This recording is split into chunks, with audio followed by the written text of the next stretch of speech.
Good morning बच्चों। आज हम हिंदी में गद्य खंड में दूसरा पाठ शुरू करने जा रहे हैं। डायरी का एक पन्ना जिसके लेखक सीताराम शेख कसरिया है। ध्यान दे बेटा, पाठ के बारे में पढ़ें क्योंकि बहुत ही रोचक और दिलचस्प चैप्टर है ये।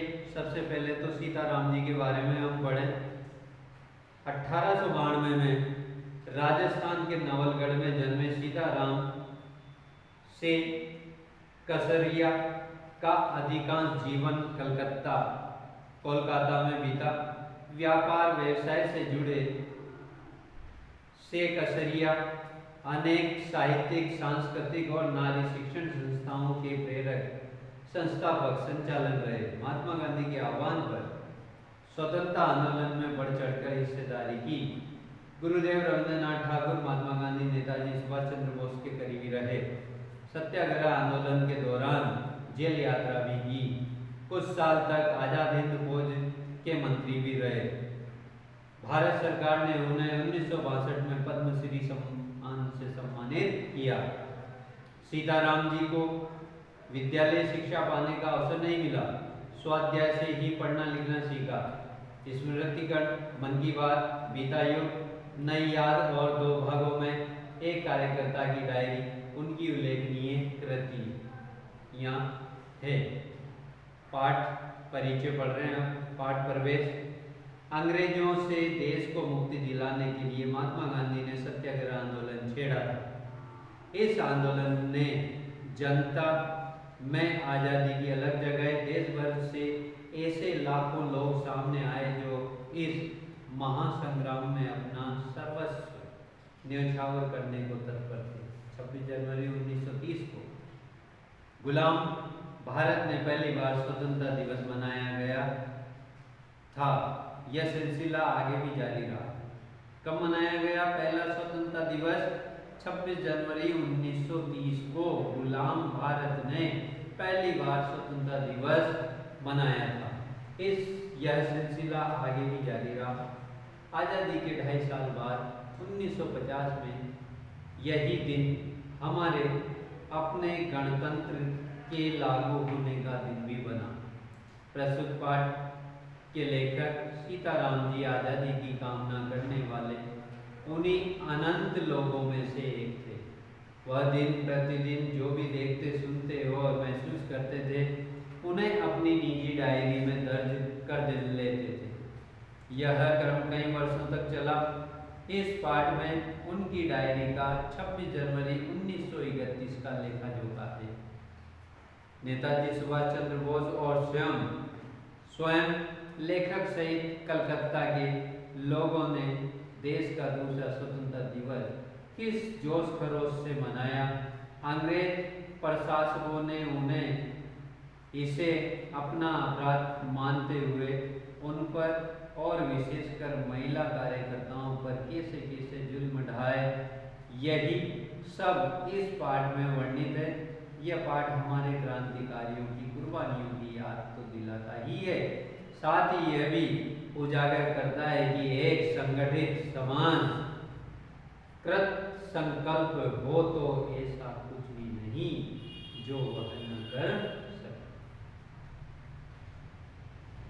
ध्यान दें बेटा, डायरी का एक पन्ना 26 जनवरी 1931 का है।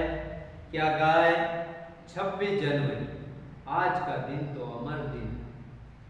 आज के ही दिन हमारे हिंदुस्तान में स्वतंत्रता दिवस मनाया गया है और इस वर्ष भी इसकी पुनरावृत्ति थी, जिसके लिए काफ़ी तैयारियां पहले से की गई थी। गत वर्ष अपना हिस्सा बहुत साधारण था। इस वर्ष जितना अपने दे सकते थे दिया था। केवल प्रचार में 2000 रुपये खर्च किया गया था। सारे काम का भार अपने समझते थे अपने ऊपर है और इसी तरह जो कार्यकर्ता थे उनके घर जा जाकर समझाया था। बड़े बाजार में प्राय मकानों पर राष्ट्रीय झंडा फहरा रहा था और कई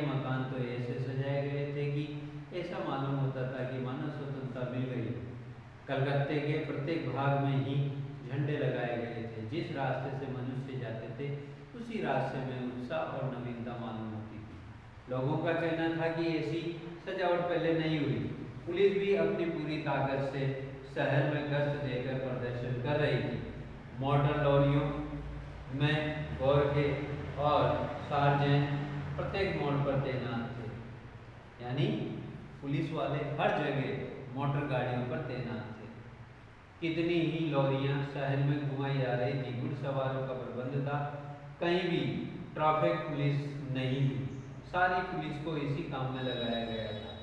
बड़े बड़े पार्कों और मैदानों को पुलिस ने सवेरे से ही घेर लिया था। क्यों घेर लिया था? क्योंकि 26 जनवरी का दिन था और सभाएं आयोजित की जानी थी। मॉन्यूमेंट के नीचे जहां शाम की सभा होने वाली थी उस जगह को तो भोर में 6 बजे से ही पुलिस ने बड़ी संख्या में घेर लिया था। पर तब भी कई जगह तो भोर में ही झंडा फहराया गया। श्रद्धानंद पार्क में बंगाल प्रांतीय विद्यार्थी संघ के मंत्री अविनाश बाबू ने झंडा गाड़ा तो पुलिस ने उनको पकड़ लिया तथा लोगों को मारा और हटा दिया। तारासुंदरी पार्क में बड़ा बाजार कांग्रेस कमेटी के युद्ध मंत्री हरिश्चंद्र सिंह झंडा फहराने गए, पर वे भीतर न जा सके। वहां पर काफी मारपीट हुई और 2-4 आदमियों के सिर फट गए। गुजराती सेविका संघ की ओर से जुलूस निकला जिसमें बहुत सी लड़कियां थी, उनको गिरफ्तार कर लिया गया। 11 बजे मारवाड़ी बालिका विद्यालय की लड़कियों ने अपने विद्यालय में झंडोत्सव मनाया। जानकी देवी, मदालसा, बजाज नारायण आदि भी की गई। लड़कियों को उत्साह का क्या मतलब है समझाया गया। एक बार मोटर में बैठकर सब तरफ घूम कर देखा तो बहुत अच्छा मालूम हो रहा था। जगह जगह फोटो उतर रहे थे। अपने भी फोटो का काफी प्रबंध किया गया था। 2-3 बजे कई आदमियों को पकड़ लिया गया जिसमें मुख्य पूर्णोदास और पुरुषोत्तम राय थे। सुभाष बाबू के जुलूस का भार पूर्णोदास पर था, पर यह प्रबंध कर चुका था। स्त्री समाज अपनी तैयारी में लगा था। जगह जगह ये स्त्रियां अपना जुलूस निकालने की तथा ठीक स्थान पर पहुंचने की कोशिश कर रही थी। मॉन्यूमेंट के पास जैसा प्रबंध भोर में था वैसा करीब 1 बजे नहीं रहा। उसके इससे लोगों को आशा होने लगी थी कि शायद पुलिस अपना रंग न दिखावे, पर वह कब रुकने वाली थी। 3 बजे से ही मैदान में हजारों आदमियों की भीड़ होने लगी और लोग टोलियां बना कर मैदान में घूमने लगे। आज जो बात थी वह निराली। जब से कानून भंग का काम शुरू हुआ है तब से आज तक इतनी बड़ी सभा ऐसे मैदान में नहीं की गई थी। यह सभा तो कहना चाहिए कि ओपन लड़ाई थी। पुलिस कमिश्नर का नोटिस निकल चुका था कि अमुक धारा के अनुसार कोई सभा नहीं हो सकती।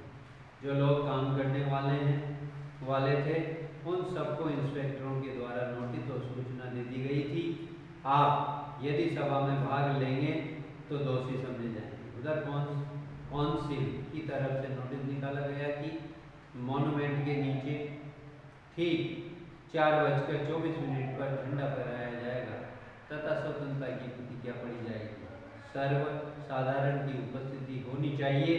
खुला चैलेंज देकर ऐसी सभा पहले नहीं की गई थी। ठीक 4:10 पर सुभाष बाबू जुलूस लेकर आए।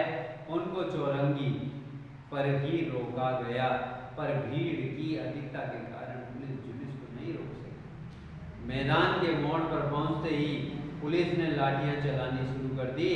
बहुत आदमी घायल हो गए। सुभाष बाबू पर भी लाठियां पड़ी। सुभाष बाबू बहुत जोरों से वंदे मातरम बोल रहे थे। ज्योतिर्मय गांगुली ने सुभाष बाबू से कहा, आप इधर आ जाइए, पर सुभाष बाबू ने कहा, आगे बढ़ना है। यह सब तो आपने सुनी हुई लिख रहे हैं, पर सुभाष बाबू का और अपना विशेष फासला नहीं था। सुभाष बाबू बड़े जोर से वंदे मातरम बोल रहे थे। यह अपनी आंख से देखा, पुलिस भयानक रूप से लाठियां चला रही थी। सतीश चटर्जी का फटा हुआ सिर देखकर तथा उनका बहता हुआ खून देखकर आंख मीच जाती थी। किसकी? सीताराम की, जो लेखक थे और ये जुलूस में सुभाष जी के साथ शामिल थे। इधर ये हालत हो रही थी कि उधर स्त्रियां मॉन्यूमेंट की सीढ़ियों पर चढ़ झंडा फहरा रही थी और घोषणा पढ़ रही थी। स्त्रियां बहुत बड़ी संख्या में पहुंच गई थी। प्राय सबके पास झंडा था। जो वॉलेंटियर गए थे वे सब साथ से वे अपने स्थान से लाठियां पड़ने पर भी हटते नहीं थे। ठीक है बेटा, अब ये नेक्स्ट टर्म में पढ़ेंगे। Thank you, have a good day, धन्यवाद।